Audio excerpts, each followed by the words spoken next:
بسم اللہ الرحمن الرحیم۔ السلام علیکم۔ کاشانہ بصیرت کے پلیٹ فارم سے آپ سب کے لیے جو کتاب ریکارڈ کی جا رہی ہے اس کا نام ہے میزان الحکمت کی جلد نمبر 7، اور ہم پہنچ گئے ہیں صفحہ نمبر 652 پر۔ میرا نام سیدہ راحہ کاظمی ہے۔ فصل نمبر 16 ہے، عنوان ہے فرقے 3199 پہ۔ جو موضوع ہے وہ ہے اسلامی فرقے۔ آئیں اس حصے کی احادیث کا مطالعہ کرتے ہیں۔ 15868 پہ یہ امت یقیناً 73 فرقوں میں تقسیم ہوگی۔ مجھے اس ذات کی قسم جس کی قبضہ قدرت میں میری جان ہے، تمام فرقے گمراہ ہوں گے سوائے ان لوگوں کے جو میری اتباع کریں گے اور میرے شیعوں میں ہوں گے۔ حضرت علی علیہ السلام، امالی شیخ مفید علیہ رحمہ 124 حدیث کا نمبر صفحے کا نمبر ہے۔ 15869 پر جو حدیث ہے اس کا ترجمہ: میری امت پر بین ہی وہی حالات گزریں گے جو بنی اسرائیل پر گزر چکے ہیں، جیسے جوتے کے برابر جوتا۔ بنی اسرائیل 72 فرقوں میں بٹ گئے اور میری امت 73 فرقوں میں تقسیم ہوگی، سوائے ایک فرقے کے سب جہنمی ہوں گے۔ حضرت رسول اکرم صلی اللہ علیہ وآلہ وسلم کنز الاعمال جلد اول ہے اور صفحہ نمبر 183 ہے۔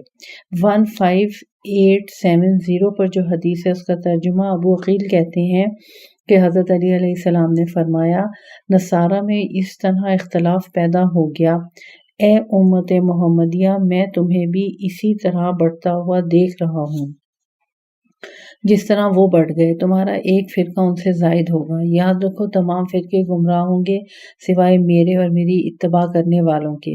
کتاب الغارات جلد نمبر 2 صفحہ نمبر 858۔ 3200 پر جو موضوع ہے میری امت کے 3 فرقے ہوں گے۔ 15871 پہ میری امت کے 3 فرقے ہوں گے۔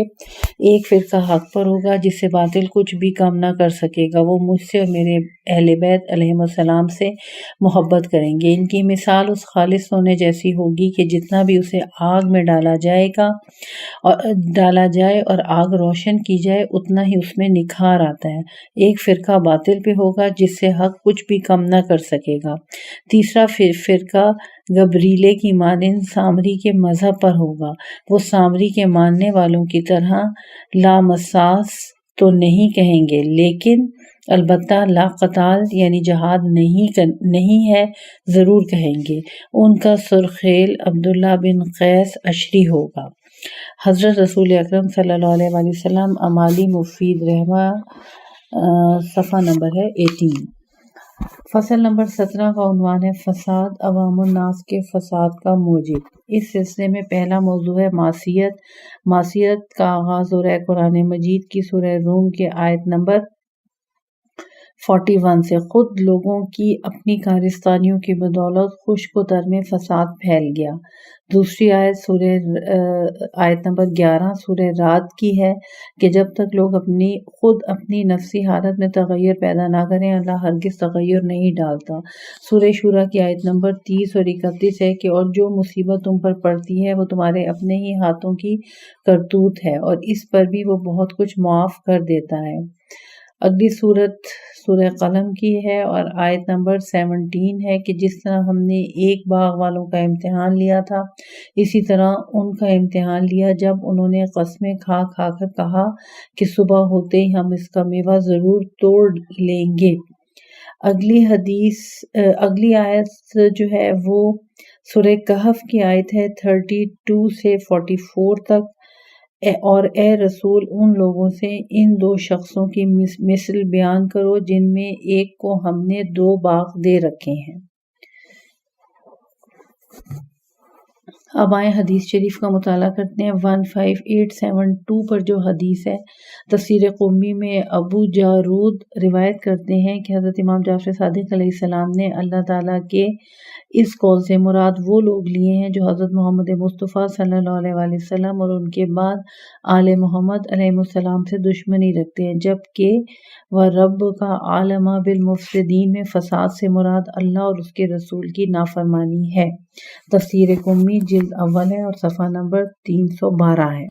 15873 پر جو حدیث ہے، میسر کہتے ہیں کہ میں نے حضرت امام باقر علیہ السلام کی خدمت میں عرض کیا کہ اللہ تعالیٰ کے اس قول لا تفسدوا فی الارض بعد اصلاحہا، سورہ اعراف کی آیت نمبر 56، اس سے کیا یعنی زمین میں اصلاح کے بعد فساد نہ کرتے پھرو کے بارے میں سوال کیا تو آپ علیہ السلام نے فرمایا، میسر، زمین حضرت رسول خدا صلی اللہ علیہ وسلم کی بعثت سے پہلے فساد سے بھر چکی تھی۔ اللہ تعالیٰ نے حضرت صلی اللہ علیہ وسلم کو بھیج کر اس کی اصلاح فرما دی اور فرمایا لا تفسدوا فی الارض بعد اصلاحہا، فروع کافی جلد نمبر 8 صفحہ نمبر 58۔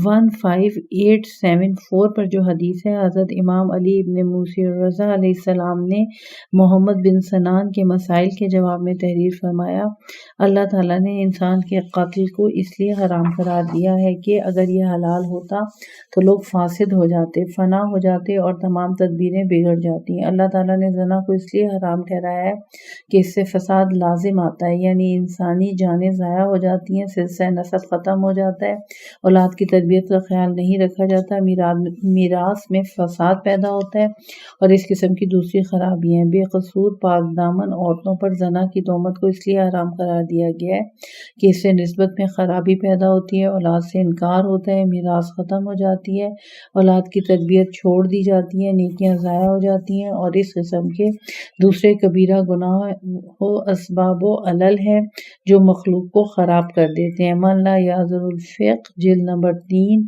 صفحہ نمبر 369 تا 371، اور حاشیے میں لکھا گیا ہے کہ مکمل حدیث کا مطالعہ کیا جائے۔ 15875 پر ترجمہ، جس قوم میں کوئی برائی پیدا ہو جائے اور وہ اسے علل اعلان بجا لانے لگے تو اس میں طاعون اور ایسی دوسری بیماریاں عام ہو جاتی ہیں جو ان سے پہلے لوگوں میں ظاہر نہیں ہوئی ہوتی۔ حضرت رسول خدا صلی اللہ علیہ وسلم الترغیب والترہیب جلد نمبر 2 صفحہ نمبر 568، اسے ابن ماجہ، بزاز اور بہیقی نے بھی روایت کیا ہے۔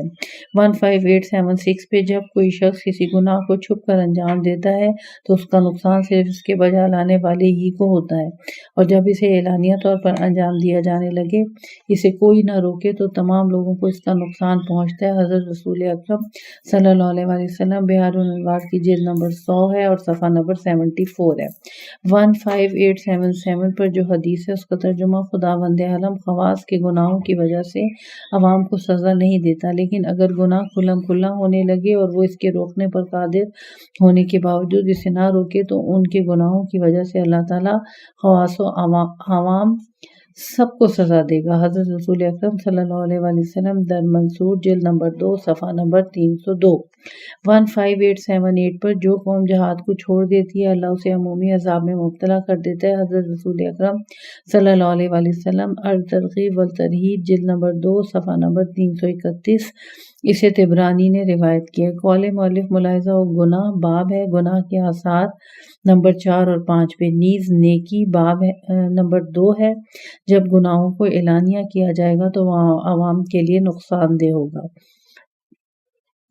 نیز قضا باب نمبر 1 ہے اور اس کا عنوان ہے ارادہ اور قضا۔ نمبر 2 پہ جو موضوع ہے وہ ہے بامی اختلافات۔ 15879 پہ جس امت نے اپنے پیغمبر کے بعد آپس میں اختلاف کیا اس کے اہل باطل حق والوں پر غالب آ گئے۔ حضرت رسول خدا صلی اللہ علیہ وسلم کنز العمال حدیث نمبر 929۔ 15880 پر جو حدیث ہے، خدا کی قسم جس امت نے اپنے پیغمبر کے بعد آپس میں اختلاف کیا اس کا باطل اس کے حق پر غالب آ گیا سوائے اس کے جسے اللہ نے چاہا۔ حضرت علی علیہ السلام حوالی شیخ مفید علیہ رحمہ صفحہ نمبر 138۔ 15881 پر حضرت امیر المومنین علیہ السلام نے اپنے اصحاب کو معاویہ کے لشکر کے غلبے کے بارے میں بتاتے ہوئے فرمایا، باخدا میں تو اب ان لوگوں کے متعلق یہ خیال کرنے لگا ہوں کہ وہ عنقریب سلطنت و دولت کو تم سے ہتھیا لیں گے، اس لیے کہ وہ مرکز یعنی باطل پر متحد و یکجاں ہیں اور تم اپنے مرکز یعنی حق سے پراگندہ و منتشر۔ تم اس امر حق میں اپنے امام کے نافرمان اور وہ باطل میں بھی اپنے امام کے مطیع و فرما بردار ہیں۔ وہ اپنے ساتھی معاویہ کے ساتھ ایمانداری کے فرض کو پورا کرتے ہیں اور تم خیانت کرنے سے نہیں چوکتے۔ وہ اپنے شہروں میں امن بحال رکھتے ہیں اور تم شورشیں برپا کرتے ہو۔ نہج البلاغہ کا خطبہ نمبر 25۔ قول مؤلف ملاحظہ و اختلاف باب ہے خدا کی رسی کو مل کر مضبوطی سے پکڑ لو، نیز باب اختلاف و تفرقہ باب ہے اختلاف میں اللہ کا عذاب ہے۔ تیسرا عنوان ہے مساوات۔ قرآن مجید میں ارشاد ہوتا ہے سورہ زخرف کی آیت نمبر 32 میں، اور ہم نے ایک پر دوسرے کے درجے بلند کیے تاکہ ان میں ایک سے دوسرے سے خدمت لے سکیں۔ حدیث شریف ہے 15882 پر، جب تک لوگوں میں طبقاتی فرق موجود رہے گا ان کے حالات بہتر رہیں گے، اور جب ان میں مساوات یعنی برابری آ جائے گی تو وہ تباہ ہو جائیں گے۔ حضرت علی علیہ السلام بہار الانوار کی جلد نمبر 77 ہے اور صفحہ نمبر 383 ہے۔ قول مؤلف ملاحظہ ہو باب اجارہ۔ نمبر 4 پہ حق کا روکنا۔ 15883 پر حضرت امیر المومنین علیہ السلام کا مکتوب جو ظاہری خلافت پر تمکن ہونے کے بعد فوجی سپہ سالاروں کو تحریر فرمایا۔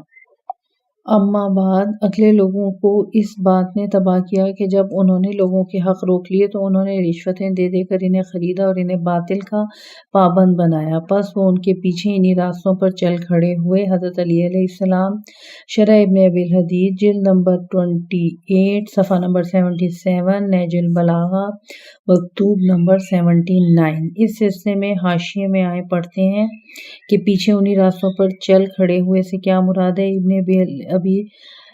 ابن ابی الحدید کہتے ہیں کہ حق کو روکنے کا مطلب ہے کہ لوگ رشوت و مال دے کر دوسروں کا حق مار لیتے تھے، یعنی حقدار کو حق نہیں ملتا تھا، ان کے دینی و دنیوی امور ان کی ذاتی خواہشات و غلط مقاصد کے تحت انجام پاتے، اور لوگ اپنی میراث یا دیگر حقوق بازار کے سودا سلف کی طرح رشوت دے کر خریدتے۔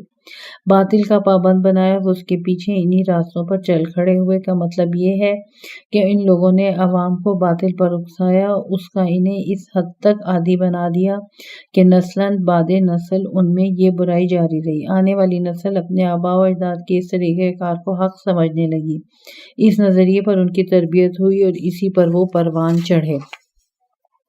15884 پر جو حدیث ہے، اللہ اس قوم کو کس طرح پاکیزہ بنا سکتا ہے جن کے ضعیف کے لیے ان کے طاقتور سے اس کا حق نہیں لیا جاتا۔ حضرت رسول اکرم صلی اللہ علیہ وسلم بہار الانوار کی جلد نمبر 75 ہے اور صفحہ نمبر 353۔ 15885 پر جو حدیث ہے اس کا ترجمہ ہے کہ میں نے رسول خدا صلی اللہ علیہ وسلم سے سنا، آپ نے فرمایا اس قوم کو اللہ تعالیٰ ہرگز پاک نہیں کرے گا جو ڈھیل دیے بغیر طاقتور سے کمزور کا حق نہ لے۔ حضرت علی علیہ السلام بہار الانوار کی جلد نمبر 77 ہے، صفحہ نمبر 258 ہے، اور بہار الانوار کی جلد نمبر 17 اور صفحہ نمبر 87۔ اور اس میں نے رسول خدا صلی اللہ علیہ وسلم سے کئی مقامات پر سنا ہے کہ الفاظ ہیں۔ اگلی حدیث ہے 15886 پر، اللہ تعالیٰ اس قوم کو پاکیزہ نہیں کرتا جو ڈھیل دیے بغیر طاقتور سے کمزور کا حق حاصل نہیں کرتی۔ حضرت رسول اکرم صلی اللہ علیہ وسلم کنز العمال کی حدیث نمبر 5544 اور اسی مفہوم کو حدیث نمبر 5545 اور 5549 میں بھی بیان کیا گیا ہے۔ ملاحظہ ہو کنز العمال کی جلد نمبر 3685۔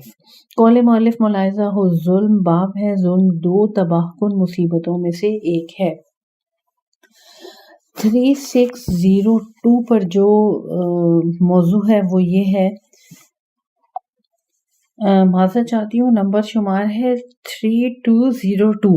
اس پر جو موضوع ہے خواص کی خرابی سے عوام خراب ہوتے ہیں۔ 15887 پہ 4 قسم کے آدمیوں سے دین و دنیا کا قیام ہے۔ نمبر 1 عالم جو اپنے علم کو کام میں لاتا، اور نمبر 2 جاہل جو علم حاصل کرنے کو آر نہ جانتا، اور نمبر 3 سخی جو داد و دہش میں بخل نہ کرتا ہو، اور نمبر 4 پہ فقیر جو آخرت کو دنیا کے عوض نہ بیچتا ہو۔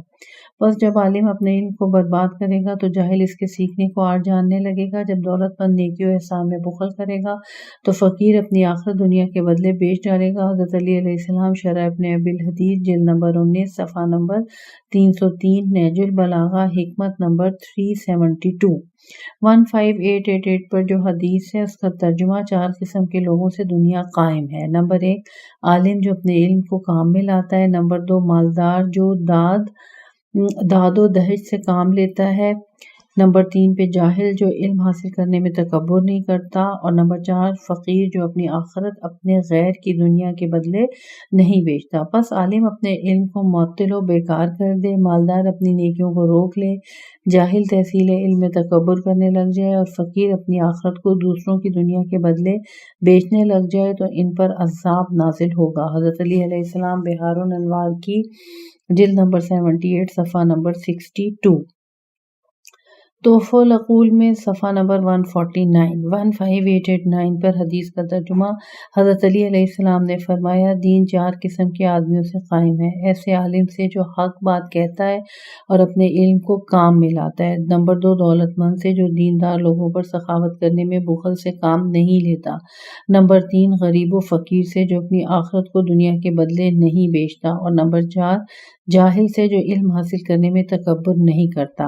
پس جب عالم اپنے علم کو چھپائے گا، مالدار اپنے مال میں بخل کرے گا، غریب آدمی اپنی آخرت کو دنیا کے بدلے بیچے گا، اور جاہل حصول علم میں تکبر کرے گا تو یہ دنیا پیچھے کو پلٹ جائے گی۔ تمہیں مساجد کی کثرت اور اختلاف کے حامل افراد کی کثرت دھوکہ و فریب میں نہ ڈال دے۔ اس پر کسی نے سوال کیا، یا امیر المومنین علیہ السلام، پھر اس زمانے میں زندگی کیسے بسر کی جائے؟ فرمایا، ان سے ظاہر میں ملاپ رکھو لیکن باطل میں ان کی مخالفت کرو۔ بحار الانوار کی جلد نمبر 2 اور صفحہ نمبر 67، 15890 پہ روایت میں ہے کہ ایک مرتبہ حضرت امیر المومنین علیہ السلام سے عوام الناس کے بارے میں پوچھا گیا تو آپ علیہ السلام نے فرمایا، عوام الناس اس وقت نہیں بگڑتے جب تک خواص نہ بگڑیں، جبکہ خواص کی 5 قسمیں ہیں۔ نمبر 1 علماء، یہ اللہ کی طرف رہنمائی کرتے ہیں۔ نمبر 2 زاہد، یہ اللہ تک پہنچنے کا راستہ ہوتے ہیں۔ نمبر 3 تجار، یہ اللہ کے امین ہوتے ہیں۔ نمبر 4 مجاہدین، یہ اللہ کے دین کے مددگار ہوتے ہیں۔ نمبر 5 حکام، یہ خلق خدا کے حقوق کے پاسبان ہوتے ہیں۔ پس جب عالم طمعکار اور مال اکٹھا کرنے میں لگ جائیں تو پھر خدا کی طرف کن لوگوں سے رہنمائی حاصل کی جائے گی؟ جب زاہد دنیا سے رغبت کرنے لگ جائیں اور لوگوں کے ہاتھوں کی طرف دیکھنے لگ جائیں تو پھر کن کی اقتدا کی جائے گی؟ جب تاجر خیانت کرنے لگ جائیں اور زکوٰۃ دینا بند کر دیں تو پھر کن پر بھروسہ کیا جائے؟ جب مجاہد ریاکار اور کاروباری بن جائیں تو پھر مسلمانوں کا دفاع کن لوگوں سے کیا جائے گا؟ اور جب حاکم ظالم بن جائیں جائز احکام میں تو پھر مظلوم پر ہونے والے ظلم کو کون روکے گا؟ خدا کی قسم، لوگوں کو طمعکار علماء، دنیا پرست زہاد، خیانت کار تاجروں، ریاکار مجاہدوں اور ظالم و جابر حکام نے تباہ کر کے رکھ دیا ہے۔ لہٰذا ظالموں کو عنقریب معلوم ہو جائے گا کہ انہیں کدھر کو لوٹ کر جانا ہے۔ قول مؤلف ملاحظہ ہو، علم باب ہے عالم کی لغزش۔ 3203 پر مفسدین کی قرآنی اقسام ہیں، اور مفسدین کی قرآنی اقسام کے سلسلے میں سب سے پہلے جس کو بیان کیا جا رہا ہے وہ ہے فرعون، اور فرعون کے سلسلے میں سورہ قصص کی آیت نمبر 4 کا ترجمہ ہے کہ بے شک فرعون نے مصر کی سرزمین میں بہت سر اٹھایا تھا اور وہاں کے رہنے والوں کو کئی گروہوں میں تقسیم کر دیا تھا۔ ان میں ایک گروہ یعنی بنی اسرائیل کو کمزور سمجھ رکھا تھا، ان کے بیٹوں کو ذبح کرا دیتا تھا اور ان کی عورتوں بیٹیوں کو زندہ چھوڑ دیتا تھا، بے شک وہ مفسدین میں سے تھا۔ نمبر 2 پہ قارون کے سلسلے میں سورہ قصص کی آیت نمبر 76-77، موسیٰ کی قوم میں ایک شخص قارون نامی تھا جس نے ان پر سرکشی شروع کی۔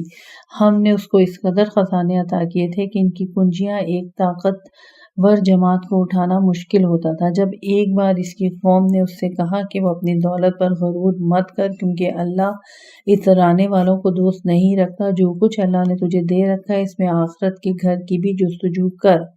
دنیا میں جس قدر تیرا حصہ ہے اسے مت بھول جا، جس طرح اللہ نے تجھ پر احسان کیا تو بھی اوروں کے ساتھ احسان کر، اور روئے زمین میں فساد کا خواہاں نہ ہو۔ اس میں شک نہیں کہ اللہ فساد کرنے والوں کو دوست نہیں رکھتا۔ تیسرا بنی اسرائیل، سورہ الاسراء کی آیت نمبر 4 ہے، اور ہم نے بنی اسرائیل سے اس کتاب یعنی تورات میں صاف صاف بیان کر دیا تھا کہ تم روئے زمین پہ 2 مرتبہ فساد پھیلاؤ گے اور بڑی سرکشی کرو گے۔ اگلی آیت سورہ مائدہ کی آیت نمبر 65 کا ترجمہ، اور یہودی کہنے لگے کہ اللہ کا ہاتھ بندھا ہوا ہے اور وہ بخیل ہو گیا ہے، انہی کے ہاتھ باندھ دیے جائیں اور انہی کے کہنے پر اللہ کی پھٹکار۔ بھلا اللہ کا ہاتھ کیوں بندھنے لگا؟ بلکہ اس کے دونوں ہاتھ کشادہ ہیں، جس طرح چاہتا ہے خرچ کرتا ہے، اور جو کتاب تم پہ نازل کی گئی ہے ان کا رشک و حسد ان میں سے بتیروں کی کفر و سرکشی بڑھا دے گا، گویا ہم نے خود ان کے درمیان روز قیامت تک عداوت اور کینے کی بنیاد ڈال دی ہے۔ جب یہ لوگ برائی کی آگ بھڑکاتے ہیں تو اللہ اس کو بجھا دیتا ہے، یہ روئے زمین میں فساد پھیلانے کے لیے دوڑتے پھرتے ہیں اور اللہ فسادیوں کو دوست نہیں رکھتا۔ نمبر 4 پہ قوم ہود، اور سورہ فجر کا ترجمہ ہے کہ کیا تم نے نہیں دیکھا کہ تمہارے پروردگار نے عاد کے ساتھ کیا کیا، یعنی ارم والے دراز قد لوگ جن کے مثل تمام دنیا کے شہروں میں کوئی پیدا ہی نہیں کیا گیا۔ قول مؤلف ملاحظہ ہو سورہ اعراف کی آیت نمبر 25 ہے، اور سورہ شورى کی آیت نمبر 133-140 قول مؤلف میں لکھی گئی ہے۔ قوم صالح 5 نمبر پر ہے، اور ان کے سلسلے میں جو سورۃ اعراف کی آیت نمبر 74 ہے، اور وہ وقت یاد کرو جب اس نے تم کو قوم عاد کے بعد زمین میں خلیفہ و جانشین بنایا، تمہیں زمین میں اس طرح بسایا کہ تم ہموار و نرم زمین میں بڑے بڑے محل بناتے ہو اور پہاڑوں کو تراش تراش کے گھر بناتے ہو۔ پس اللہ کی نعمتوں کو یاد کرو اور روئے زمین میں فساد نہ کرتے پھرو۔ قول مؤلف ملاحظہ ہو سورہ اعراف کی آیت نمبر 73 ہے، 79 سورہ نحل کی آیت نمبر 53 سورہ شورى کی آیت نمبر 41 59۔ چھٹی قوم ہے قوم شعیب، سورہ الاعراف کی آیت نمبر 74، اور حضرت شعیب علیہ السلام نے اپنی قوم سے کہا، اے میری قوم، پیمانہ و ترازو انصاف کے ساتھ پورے رکھا کرو اور وہ زمین میں فساد نہ پھیلاتے پھرو۔ قول مؤلف مزید آیات کے لیے ملاحظہ ہو سورہ ہود کی آیت نمبر 82 95، سورہ شورى کی 76 اور 189، سورہ اعراف کی آیت نمبر 85 اور 96۔ 7ویں نمبر پہ قوم لوط کا تذکرہ کیا گیا ہے، اور سورہ عنکبوت کی آیت نمبر 30 ہے کہ حضرت لوط علیہ السلام نے اپنی قوم سے کہا، کیا تم لوگ عورتوں کو چھوڑ کر غذائے شہوت کے لیے مردوں کی طرف گرتے ہو، مسافروں کی رہزنی کرتے ہو اور محفلوں میں فحش حرکتیں کرتے ہو؟ ان سب باتوں کا لوط علیہ السلام کی قوم کے پاس اس کے سوا کوئی جواب نہ تھا کہ وہ کہنے لگے کہ اگر تم سچے ہو تو ہم پر اللہ کا عذاب لے آؤ۔ تب لوط علیہ السلام نے دعا کی کہ پروردگار ان مفسدوں کے مقابلے میں میری مدد فرما۔ قول مؤلف ملاحظہ ہو مزید آیات کے لیے سورہ عنکبوت کی آیت نمبر 28 اور 33، سورہ اعراف کی آیت نمبر 84 اور 80۔ نمبر 8 پہ امام عادل کے خلاف بغاوت کے سلسلے میں سورہ المائدہ کی آیت نمبر 33 ہے کہ جو لوگ اللہ اور اس کے رسول سے لڑتے ہیں اور احکام کو نہیں مانتے اور فساد پھیلانے کی غرض سے ملکوں دوڑتے پھرتے ہیں، ان کی سزا بس یہی ہے کہ یا تو مار ڈالے جائیں، یا انہیں سولی دے دی جائے، یا ان کے ہاتھ پاؤں الٹی طرح سے کاٹ ڈالے جائیں، یا انہیں اپنے وطن کی سرزمین سے نکال دیا جائے۔ یہ رسوائی تو ان کی دنیا میں ہوئی، اور پھر آخرت میں تو ان کے لیے بہت بڑا عذاب ہے۔ نمبر 9 پہ ہے بادشاہت کے سلسلے میں سورہ نمل کی آیت نمبر 34 ہے کہ ملکہ نے کہا، بادشاہوں کا قاعدہ ہے کہ جب کسی بستی میں فاتح بن کے داخل ہوتے ہیں تو اسے اجاڑ دیتے ہیں، وہاں کے معزز لوگوں کو ذلیل و رسوا کرتے ہیں، اور یہ لوگ بھی ایسا ہی کریں گے۔ اور اس کے سلسلے میں حدیث ہیں، پڑھتے ہیں بادشاہت کے سلسلے میں 15851 پہ، جب حکومت رذیلوں کے ہاتھ آ جاتی ہے تو صاحبان فضیلت تباہ ہو جاتے ہیں۔ حضرت علی علیہ السلام کی غرر الحکم۔ اگلی حدیث بھی حضرت علی کی غرر الحکم سے ہے 15892 پہ، کہ جب کمینے برسر اقتدار آ جائیں تو شریفوں پہ ظلم کیا جاتا ہے۔ 15893 پر، میری امت میں دو قسم کے لوگ ایسے ہیں کہ اگر وہ سدھر جائیں تو میری پوری امت سدھر جائے، اور اگر وہ بگڑ جائیں تو پوری امت بگڑ جائے۔ کسی نے پوچھا یا رسول اللہ وہ کون ہیں؟ فرمایا فقہا اور عمراء۔ حضرت رسول اکرم صلی اللہ علیہ وآلہ وسلم بحار الانوار کی جلد نمبر 75 ہے اور صفحہ نمبر 336 ہے۔ ایک روایت کے مطابق فقہا کے بجائے قاریان قرآن ہے۔ قول مؤلف ملاحظہ ہو، عنوان حکومت۔ پوائنٹ نمبر 10 ہے منافق، اور سورہ البقرہ کی آیت نمبر 11 ہے وَإِذَا قِيلَ لَهُمْ لَا تُفْسِدُوا فِي الْأَرْضِ قَالُوا إِنَّمَا نَحْنُ مُصْلِحُونَ۔ اور جب ان منافقین سے کہا جاتا ہے کہ زمین پہ فساد نہ کرتے پھرو تو وہ کہتے ہیں ہم تو صرف اصلاح کرتے ہیں۔ اس سلسلے میں ایک حدیث بیان کی گئی ہے 15894 پہ، کہ مجھے اپنے بعد تمہارے لیے سب سے زیادہ خطرہ جن لوگوں سے نظر آتا ہے وہ زبان کے عالم لیکن دل کے منافق ہیں۔ حضرت رسول اکرم صلی اللہ علیہ وآلہ وسلم الترغیب و الترہیب جلد نمبر اول ہے، صفحہ نمبر 127 ہے۔ اسے طبرانی نے اپنی کتاب کبیر میں اور بزاز نے بھی روایت کیا ہے۔ قول مؤلف ملاحظہ ہو، باب نفاق اور نیز امت، اور باب ہے مجھے اپنی امت کے لیے جس چیز کا زیادہ خوف ہے۔ 11 نمبر پہ زیادتی کرنے والے، اور یہاں لکھا ہوا ہے مسرفین۔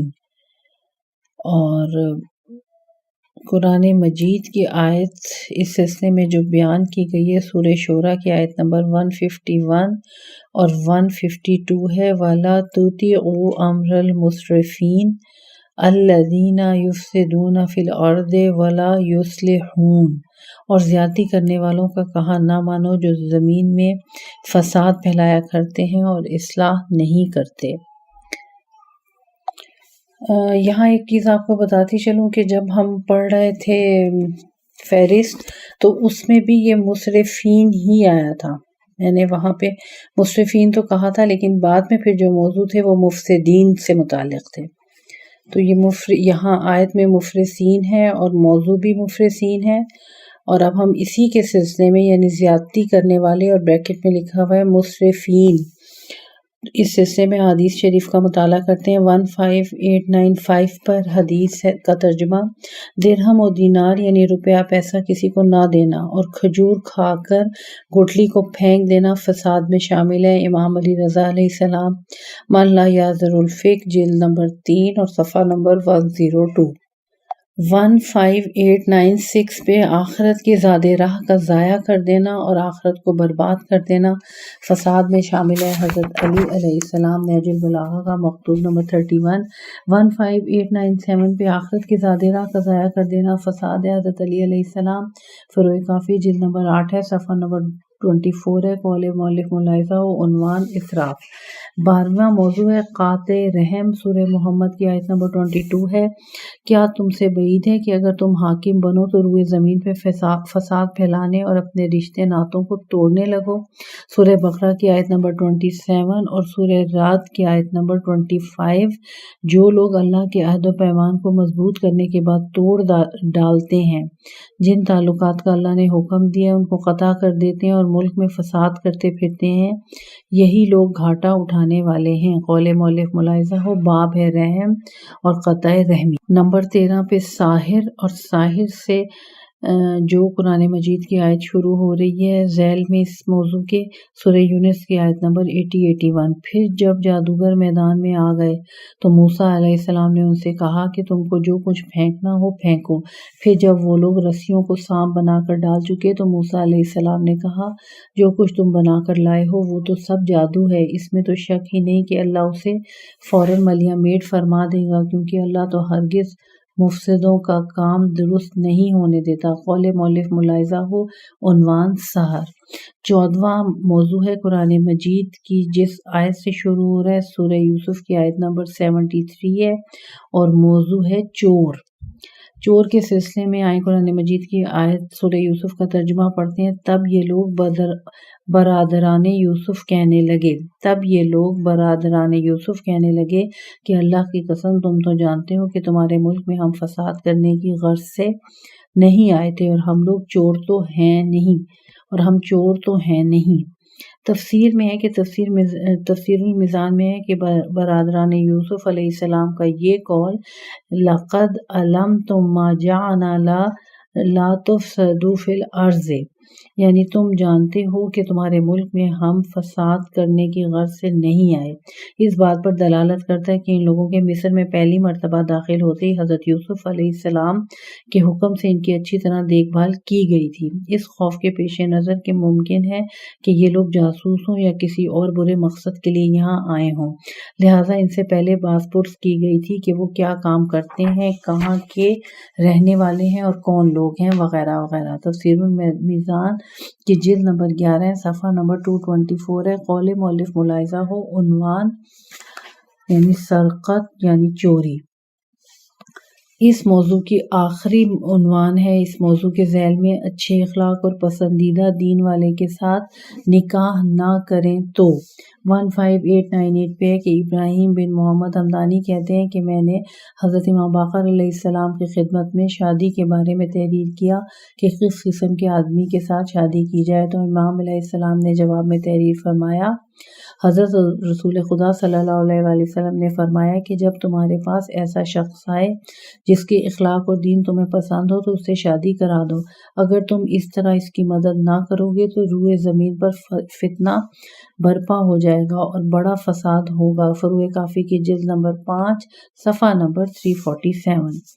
اس سلسلے کی آخری حدیث 15899 پہ حسین بن بشار واسطی کہتے ہیں کہ میں نے حضرت امام محمد باقر علیہ السلام کی خدمت میں نکاح سے متعلق کچھ مسائل لکھ بھیجے۔ آپ علیہ السلام نے جواب میں تحریر فرمایا، جب تمہارے پاس کوئی ایسا شخص نکاح کا پیغام لے کر آئے جس کا دین اور دیانت تمہیں پسند ہو تو اس کے ساتھ نکاح کر دو۔ اگر تم اس طرح اس کی مدد نہیں کرو گے تو روئے زمین پر فتنہ برپا ہو جائے گا اور بڑا فساد ہوگا۔ فروع کافی کی جلد نمبر 5 صفحہ نمبر 347۔ قول مؤلف ملاحظہ ہو، ازدواج باب جس کے اخلاق اور دین تمہیں پسند ہو اس سے شادی کرا دو۔ صفحہ نمبر 672 پر اس پارٹ کا اختتام ہوا۔ ابھی کتاب میزان الحکمت جلد نمبر 7 جاری و ساری ہے۔